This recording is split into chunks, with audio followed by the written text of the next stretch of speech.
play as we hop into game number 2 between DeMusliM and Beastyqt. Oh, I don't want to spoil it, but I'm going to. Pumbaa is succulently placed in this one.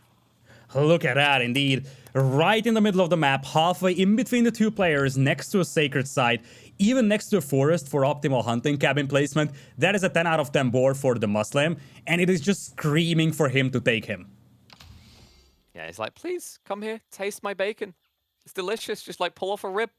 And, you know, the beauty of it is just there's so many wolves around that center as well, actually. So, like, if he condenses his attention down there, the cool thing about this is if he actually draws extra scouts in that area, usually you want those scouts to assist with the board. So they should be in this area because it looks like there's a lot of wolves around the center and south side of this map.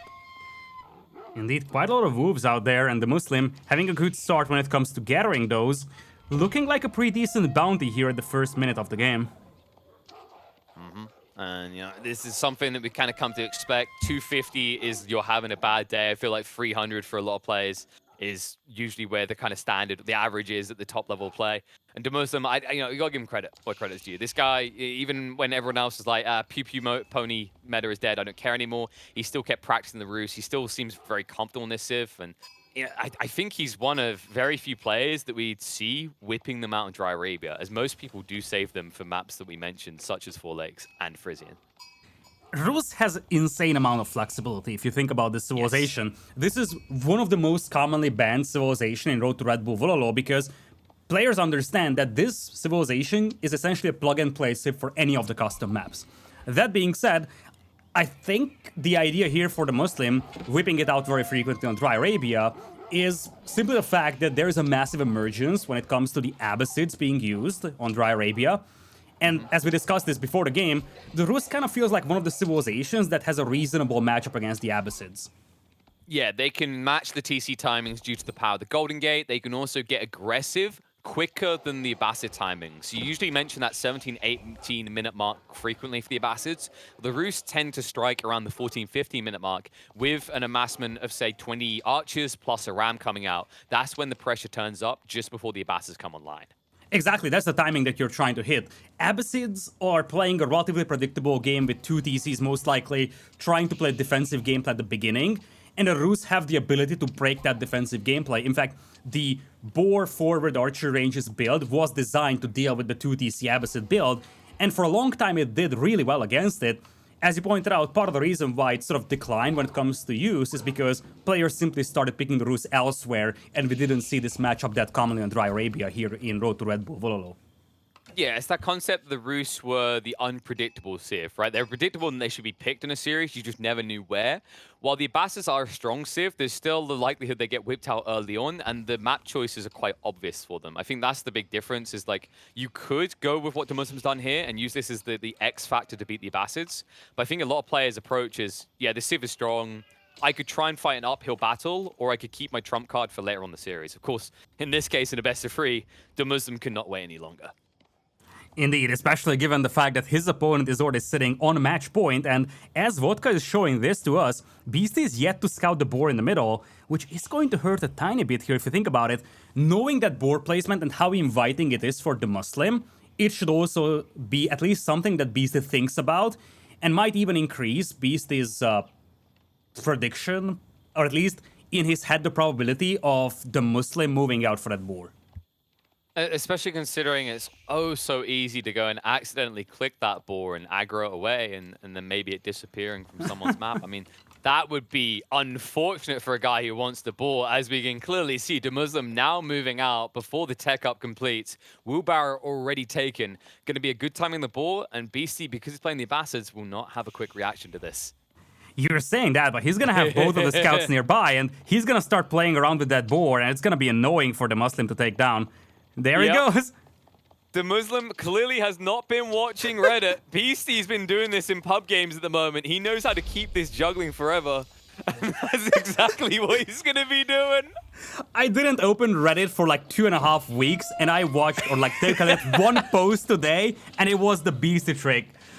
Oh, Oh, but that is good. That is prime micro out of DeMusliM. I love what he done there. He was encircling with the scouts. He tried to do it originally, but Beasty weaved his way out. So not the biggest delays, but still a delay nonetheless, right? DeMusliM, he wasted an extra 15, 20 seconds of idle time when he should have been gathering. This is going to slightly set him back, but, you know, against this type of caliber of player, you know, I don't expect him to just be dancing around for a minute, giggling to himself live on stream. He also lost in the villager, so at least there is some value out there for Beastyqt. Now it remains to be seen whether Beastyqt tries to tower that, because we've seen Abbasid players playing around with that idea quite frequently nowadays, trying to tower the boar and just slow down the access of the opponent to that given predator.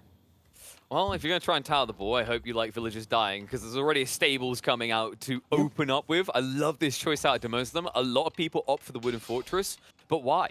Your opponent hasn't built a Rax yet. Just get your knight out, have aggression, because then if they do come for an outpost rush, a knight will clean up any villagers that attempt to build an outpost, especially considering how long they take to build these days. Yeah, that's a great point that you bring up. Also the fact that a stable essentially designates you as the aggressor. If you went for an archer range, which wouldn't have been unprecedented either by the Rus, that would prompt the Abbasid to respond with a stable, so suddenly he would be making horsemen and essentially opening up the opportunity for the Abbasids to start raiding your base. By dropping a stable, you essentially designate the Abbasid player as the defender and force him to make some spearmen at the beginning, which means that you won't really have to be afraid of counterattacks early on. There's something else that's interesting here when you look at the layout of his base, actually. By DeMusliM going for the Knight opening, it forces Beasty to go for probably a subpar TC placement. You see what I mean, right? Like, he has the berries in the corner. That's his backup option. What he really wants is in the south. Double deer stack and berries. This is premium secondary TC location. But DeMusliM knows about this one. He knows fully well that this is the best TC spot that Beasty can get. Double hunt, berries, and also even a stone deposit. Plus, with both of the golds being on the south, it's also a location that you want to have good defense on, simply because those gold mines are more than exposed. And here he comes. There's the reaction. Knight's now cycling the south side. Scout is going to waste some of their time. Spearmen are on the way over. If the body blocks are right, no, DeMusliM is off the mark, so he cannot delay the TC any longer. They do now know it's in that area, but with a few spearmen already coming out, and consider that this is up against the edge of the map, it's going to be very difficult for Knights to raid in here. Yeah, it is gonna be difficult. Already 3 spearmen out there for Beastyqt. At DeMusliM, only at 2 knights, only one of them here on the screen. It's gonna be difficult to stop this TC or even harass it. And indeed, the town center is just gonna go up. And DeMusliM, he's gonna have to understand the fact that he can't stop that. So the next part of the plan for him is gonna be raid with the knights and also build up the archer mass that you mentioned and try to nail that 14-minute timing with the archer push. And I think this is like a big lesson for anyone who wants to master Dry Arabia, is when you are the defender, finding a way to exploit the edge of the map like this is such a big deal. These knights should have been very threatening in this type of area, considering how separated the Abbasid TC was. But look at the angles of approach. Like, a third of it is just instantly gone. More than a third, in fact. Like, it's kind of funny to think about, but you have to remember, back in these days, people used to think the Earth was flat, and if you walked off the edge, you died. So those knights cannot just go out of the edge over those golden lines and come back in. One thing they can do, though, is hit the lumberjacks, possibly. Not a lot of vision here for Beasty, but nice reaction. Look at that, pulls the villagers instantly, and DeMusliM struggling to do eco damage with the first 2 knights that he has popped out. But he's building something strong behind this. Is the archer count, right? You see already up to 9. Should be escalating. Wouldn't be surprised if we get a blacksmith drop by 11 minutes. And, well, it's even in there sooner. What I'm looking for by 11 minutes, though, isn't just to get the range damage upgrade. It's going to be the siege engineering as well to try and turn up the pressure.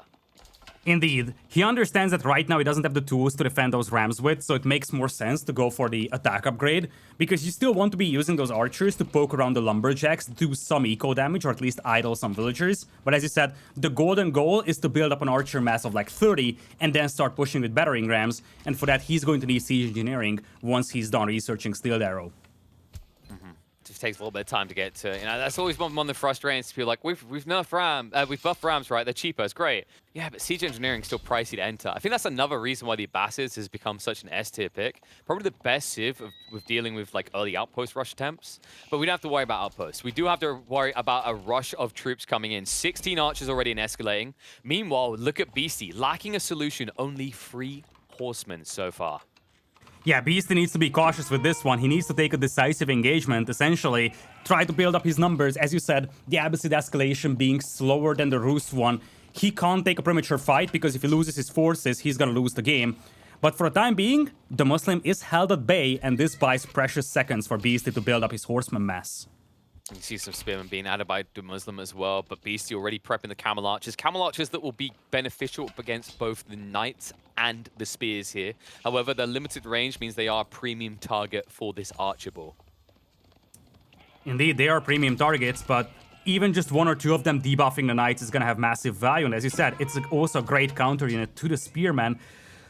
Still, could be easy to pick off with that big archer mass, and the concern for Beastyqt right now is that he needs something that deals with archers, and he doesn't really have much of that. 6 horsemen only and 3 archers feels insufficient. He's got so much wood and food, right? Like, he should be able to inflate this a little bit better. You can see he's already building up a healthy lead, almost up 10 villages over DeMusliM. But I think that's the power of the board, right? This is why we see this build be so effective, the roofs, across the last few months, is the fact that you get such great gathering rates in conjunction with your bounty system that it inflates you towards this 15-minute timer I talked about. And we're approaching that, right? 11 minutes in, first ram's coming out. Beastyqt at this rate, his goal is to survive what's coming. It's not to win the game quicker. He just needs to outlast DeMusliM. Exactly, and here come the archers. Target is gonna be the expansion TC actually, and this is a prime target here. Limited forces to defend with, and a great opportunity to deny all the food income that Beastyqt could have.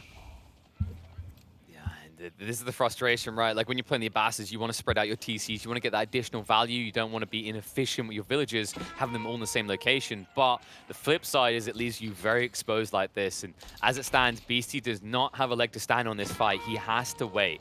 But the time he has to wait should easily equal this TC being cleaned up. Yeah, he also doesn't have all his horsemen out here on the battlefield, but he could easily have a wraparound. He believes a bit too hard here. Not enough horsemen to really do any real threat here. Archers are now going to engage. Limited spearmen, more to arrive, but this is looking like a washed fight right now. Beastyqt is forced to engage. DeMusliM's ram continues to do the business, and the archer ball is the true threat. Camel archer goes down so easily, and it looks like this secondary TC is on the chopping block. And in numbers equalizing though on the playing field, and Beastyqt still has 7 horsemen somewhere on the map, with the spearmen mostly gone from DeMusliM. Villagers They're not not popping there. out. They're on the other side of the map. DeMusliM has them wrapping towards the enemy base. They're not even engaging in this, which means the TC's going down, and the 10 villagers that are stuck here are going to be cleaned up by the remaining archers. You really get the feel that the difference maker should have been and could have been those horsemen. That could have saved the TC here. Now the expansion TC for Beastyqt is gone, and all the villagers inside also slain. Look at the villager count, KP. It's almost that even. The value is massive here for DeMusliM for this push.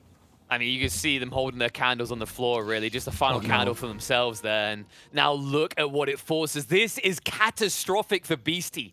Farm transition at 12.5 minutes in as the Abbasids is not the plan. But because all of his resources are down on that south side, he has no other choice. He's got backup berries to the north, but it's not going to last very long. And look at that, he's also going to miss out on this TC expansion. As I'm saying, that caster curse coming in. He's going to wrap in now. Who do limit damage? There's only 4 horsemen and so many villagers building this up. Sure, you'll chip 1 or 2, but think about the damage that's already been done to Beastyqt's escalation. The fact that you're now 2 TCs versus 1 as an Abbasid player. That's not where you want to be. And the more important factor is that you have to add farms. Something that DeMusliM sees. He knows fully well that Beastyqt is having issues with food, and this is something that he can exploit to great effect. Now Beastyqt finally starting to leverage the amount of horsemen he required in the first place, but it's going to come at a high price. You've already lost the TC, you've already lost the eco advantage you once had. You've been forced to go into farms. This is looking a little bit uncomfortable. Now the good news, at least for Beastyqt, is because of the fact that DeMusliM is over-leveraged into archers, he can't end the game now. However, what he can do is successfully box Beastyqt in and impress him, stop him from expanding out across this map. You're saying that, but you see, Beastyqt is expanding to the north on the gold mine, so Beastyqt found a way out of his base, and he still has a lot of backup resources to work with. For the time being holding his position, really, the only concern here for Beastyqt is the fact that now he's down by 1 TC. I'm actually wondering if he's thinking about adding another one for himself, because he knows that he's up against 2 TCs now. Yeah, he's been gathering on that gold to the north side for quite a while, but as you saw, it's quite underwhelming, just 2 people working there. The bigger deal is the wood. In fact, he needs that secondary TC to try and like shift across to that wood line on the right side. Because if you look at this generation, that's where it is a little bit merciless for him. We talked about all that food being condensed that was great for Beastyqt, but he has a lack of reserve wood safely behind his base. I'm starting to get concerned here for DeMusliM, to be honest. Ram getting picked off. I mean, it's whoop-de-doo, right? Like that. If you had to tell me, like, ask me this: did that ram pay for itself? Yes, it paid for itself. It also paid for its cousin, its brother, and its mother. Well, the thing that's concerning for DeMusliM right now is that Beastyqt is able to mass enough horsemen to be the aggressor now and raid him. And you see, DeMusliM, he's unable to put up more aggression because he has to focus on defending against those horsemen. And his army is mostly just archers. You get the feel that Beastyqt could buy himself a lot of time here with some good raids, and that's exactly the plan. Beastyqt delaying the game of horsemen. I've never heard of that before, Lytical. That sounds like a unique strategy. Could you tell me more? Well, I think it's self-explanatory, right? You just look at the screen and you know what this is all about. A slow push by DeMusliM, and it's going to be delayed even more because Beastyqt is buying a lot of time for himself here. And there's the second town center. Look at that. Right where the first one was. Yeah, just kind of erasing the past civilization that was here. Yep, nope. Ignore the scorched bodies, ignore the ruins. No one lived here before. We're the first people to try and colonize this area. Well, I mean, you still have some ruins, so you can just take the bricks from those ruins and build your new TC with those, no? Yeah, you convince the workers that was just a delivery, right? A very old delivery. And, you know, like construction got delayed. You know how it is, permits and everything else. So they'll never know the difference.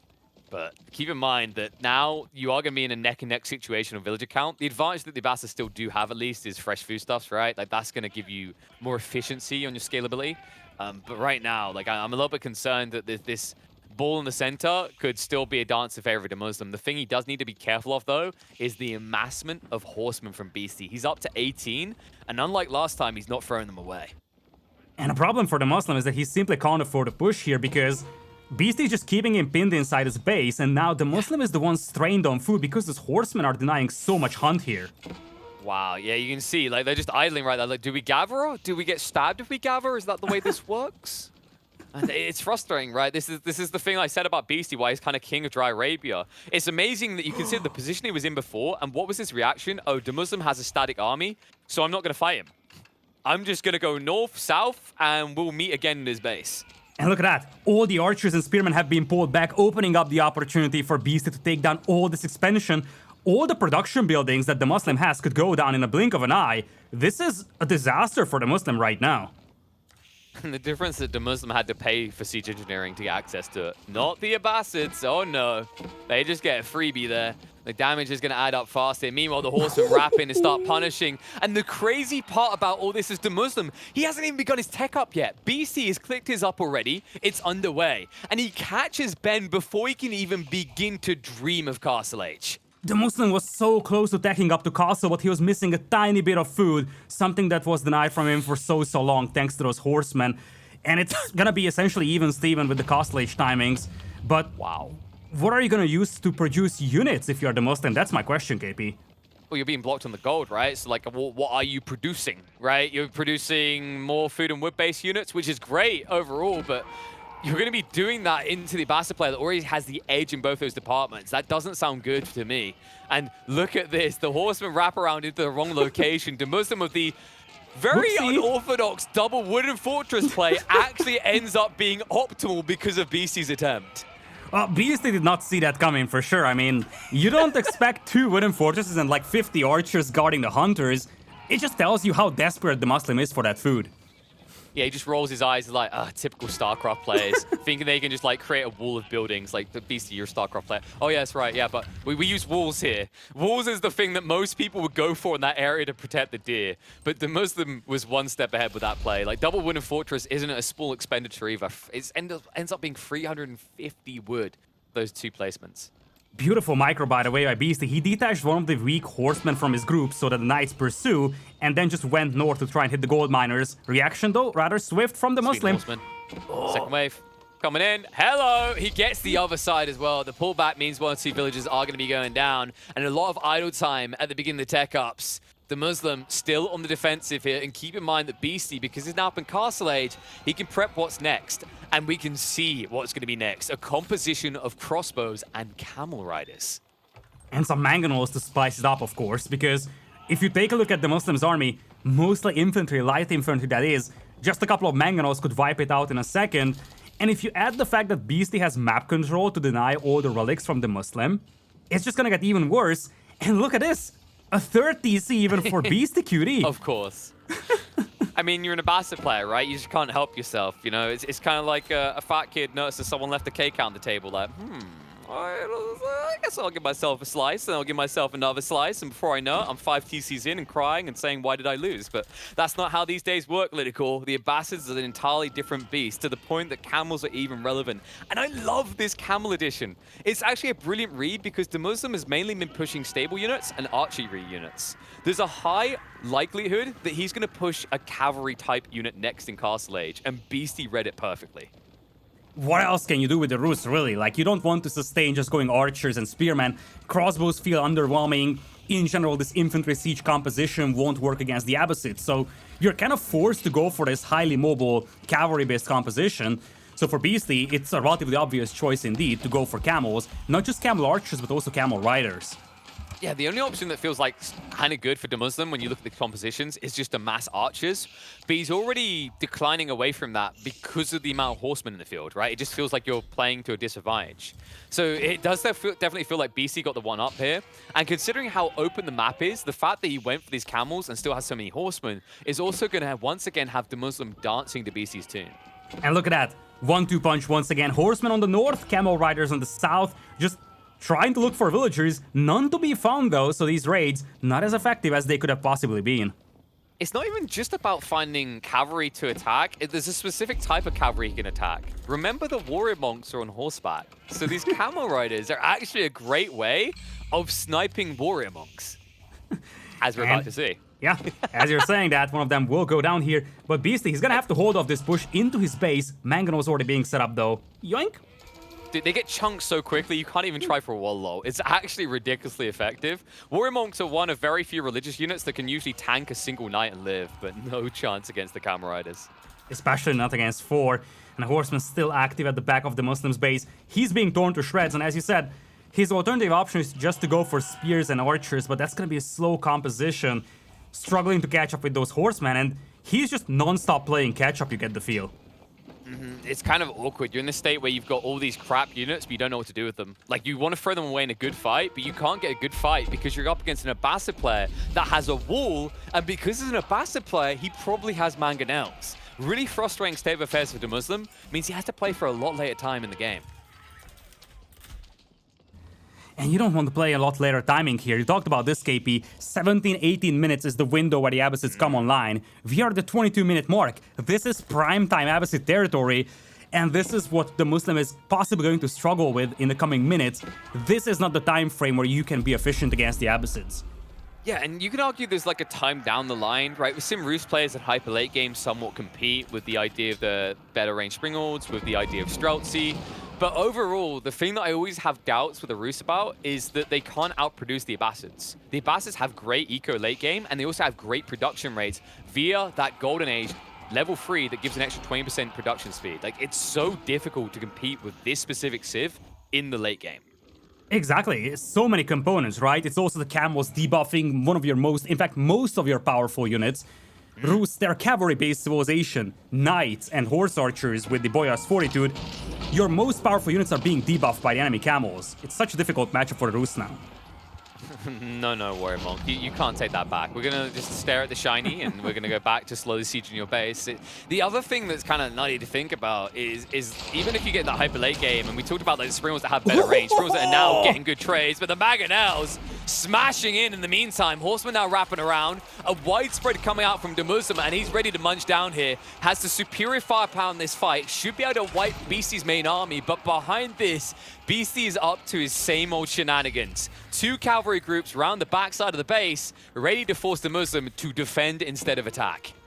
Yeah, Beastie lost those mangonels in a blink of an eye, and that is a big savior for DeMusliM here. It would have been a completely disastrous engagement if it were for those mangonels. Springals came just in time. In fact, possibly made Beastie surprised here with the amount of Springals that DeMusliM has. He has 5 on the field. Beastie just not adding his own. It's a good read. Like, he can't try and combat with horsemen. You already mentioned the camels threaten him and the horseman count he's playing from behind. It is his best option to try and mass Springolds. Maybe Beastyqt should have kind of suspected it, but, you know, he was feeling confident for good reason. There's so many value points for the mangonels up against the horse archers, up against the archers, and he baits himself in a little bit. But at the same time, has to be said, this cavalry at the backside of the base is an absolute pain in the ass. Although it'll be cleaned up, it delays half the army being on the front side, and it chips away at the eco of the Rus. It also gives valuable intel here for Beastyqt. It spots the fact that DeMusliM is in the middle of the farm transition. That is where he could possibly be vulnerable, though he's sitting at 84 army, so Beasty won't think about attacking him. Instead, think about something completely different. Use that farm transition as a window for himself to go to Imperial. Yeah, and this is the thing you have to remember. Beasty already went through this farm transition, so he doesn't have this weak point in his game. In fact, the opportunity for DeMusliM to end the game based on that key timing that players are looking for, i.e. when you go for farms, was when he was ramming into the base. But Beasty held. He got past the hard times, and now he's in the good times. Keep going up, a little bit aggressive, maybe can get punished, but the price might be high because DeMusliM, if he prioritizes the villages, he's not addressing the army, and the army is definitely threatening here. Indeed, and the keep is gonna go up over here. Great fight actually for Beastyqt. Springolds will trade off against one another, but for DeMusliM, precious horse archers are being picked off over here by the lancers and the archers, and at the end of the day, this is a big win for Beasty. He hasn't got greased axles. These boys are moving slow. They're like old ladies with a Zimmer frame right now. The siege can't leave. He has to stay and defend it. And that means he's going to die alongside it because there's no way for him to deal with these lancers right now. This was all archers and horse archers, no armor-piercing units in the mix. Oh, Mangonel now firing a wall in there. Beautiful hit on the units of Beasty, but still, you get the feel that it might be insufficient. DeMusliM went from 80 military population down to 40, and if you take a look at the overall populations, that's where it's getting scary. Beasty up by 40 population and banking up resources for Imperial. DeMusliM, like, he needs to get pop cap before he can even dream of it. You see the defensive keep coming up, and while it looks good, realistically, all this keep is minus 800 resources that could have been elsewhere. Why I say that is because you're playing against Beasty. Beasty has shown a propensity for flanking.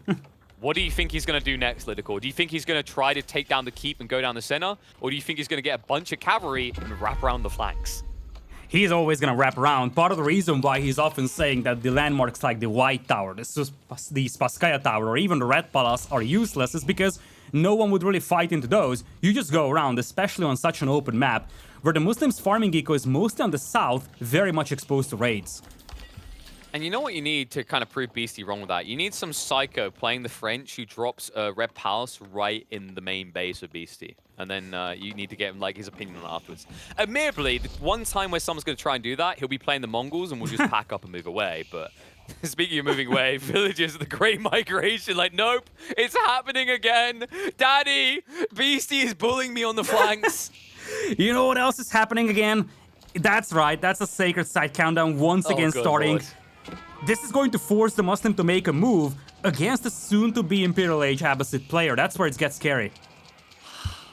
Love this choice as well by BC to burn down the hunting cabins. Like, one of these costs more than an individual farm, and also it's going to prevent all the drop-offs of several different villages. It's a pretty crafty way to try and optimize blocking gathering. Yeah, it's a small investment, and it's going to make life much more difficult for the opponent. Plus, it's a lot of distraction, something that he can use to creep up with the Springolds and snipe the threat. Hello. Moving in with the men-at-arms as well. Villagers making it look a little bit desperate in the Rus Kingdom for good reason. You look at the layout of the wood lines, DeMusliM has gone through his freebies. Every single piece of wood he wants and he will need is now in the mid-map. Yeah, that's right. You drop off a lot more wood with the Rus, but you also deplete your wood very fast. You're building units that are almost exclusively wood costing. Well, that's probably not true, but you still have a very wood-heavy unit composition, so yes, you're gathering a lot, but you're also depleting your stockpiles rather swiftly. And speaking of gathering a lot, if you ever wanted to wonder what BC's plan is going to Dry Arabia, if you haven't actually watched enough, let me just clock you new folks in. BC loves to just take a giant straw, stick it in the map, and suck it dry. Look at the eco upgrades. Level 2 on the mining, level 2 on the wood gathering, soon level 2 on the food gathering, and look at where his villages are at right now. This is signature BC play. Cavalry draws his opponent to the back of his own base, and every time he does, villagers jump further into the mid-map to take away those valuable resources. Indeed, that's the characteristic of Beasty's playstyle. He won't overcommit to army numbers. You see, he's up to 143 villagers, which for some might feel a little excessive, but that is how Beasty plays this. He's surveying the field, seeking DeMusliM's army, and he's only going to commit to his own army, at least in larger quantities, that is in the 60s, 70s, 80s, if he sees massive numbers from DeMusliM. Until he doesn't see DeMusliM pushing, he's just going to commit to a lot of villagers and, as you said, strip the map barren of resources. And the problem with this is like DeMusliM, because of his composition now being static, Beasty gets away with this cheap, small investment. You know, 10 horsemen here, 20 horsemen here, drawing you back time and time again. And every time you have to react, it takes you twice the amount of time to get back in position that it should. It's why it's so effective. In fact, like the best solutions I've seen to this, if you find yourself bogged down in this state at this point in the game against Beasty, is to do it back to him. Try and return the favor. However, if you wanted to do that, you can see it's getting difficult because Beasty is now setting up stone walls as well. Indeed, and that stone wall is foreshadowing something else as well for the Abbasids. That is potential trade, something that's going to give a massive edge in the very late game for Beastyqt over DeMusliM. Look at the way he sneaks in. Beasty's like, yep. Yeah, I can drop a keep here. There's like 3 keeps worth in this resource deposit, so worth. 100% worth. Even if he loses every single villager there, simply taking away the resources from his opponent is already great value for him. And he's already ready to fight at all times in the midfield. It means DeMusliM can't easily peel off troops to now go and address this threat. Also, he doesn't actually have the means to. Even though he's seen this keep in the center for a long time, look at DeMusliM's composition. He's only now adding in trebuchets. He hasn't been addressing this threat this entire time. The cheeky git goes in for the deep trades. Yeah, he's gonna be more than happy for those trades. Took down some of the trebuchets from DeMusliM, but he also keeps shelling that castle with his own remaining bombards. Yeah.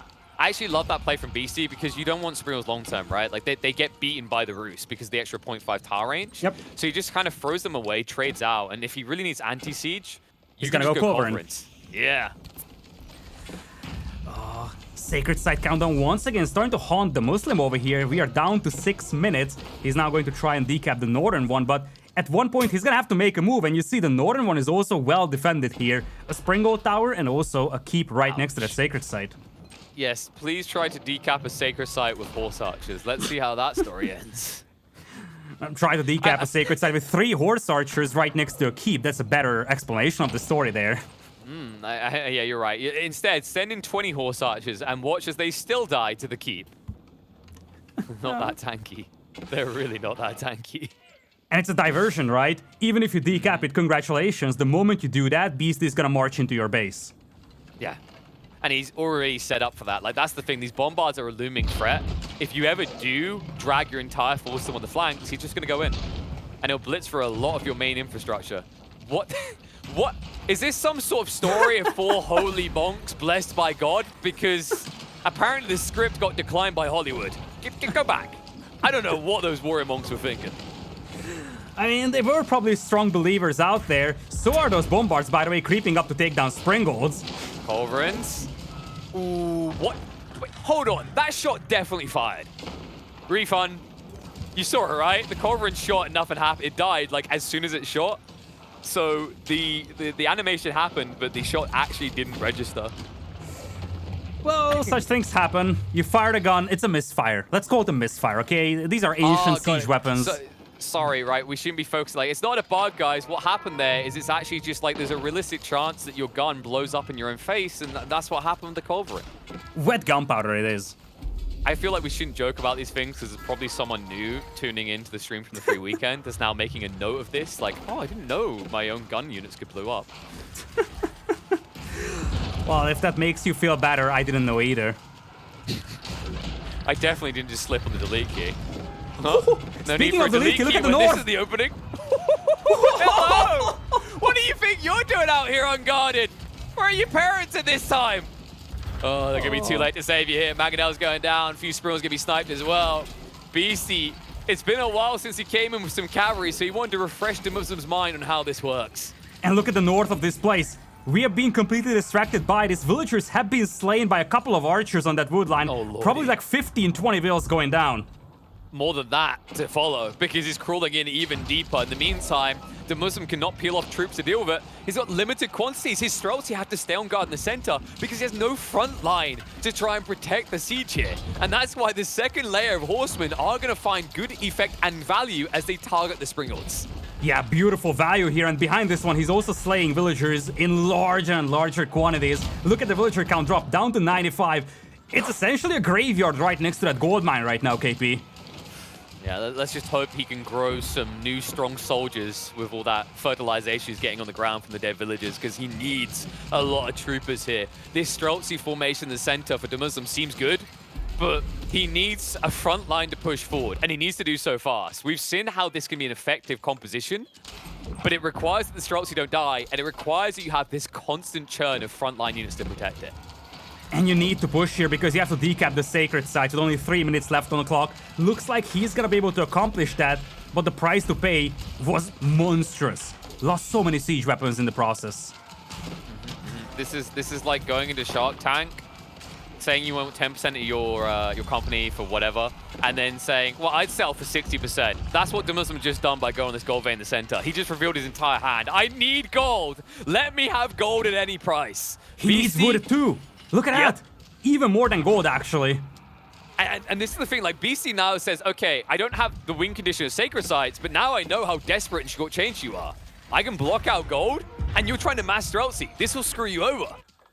And look at that counterattack also going into the farming eco, realizing that DeMusliM's got a very slow unit composition here.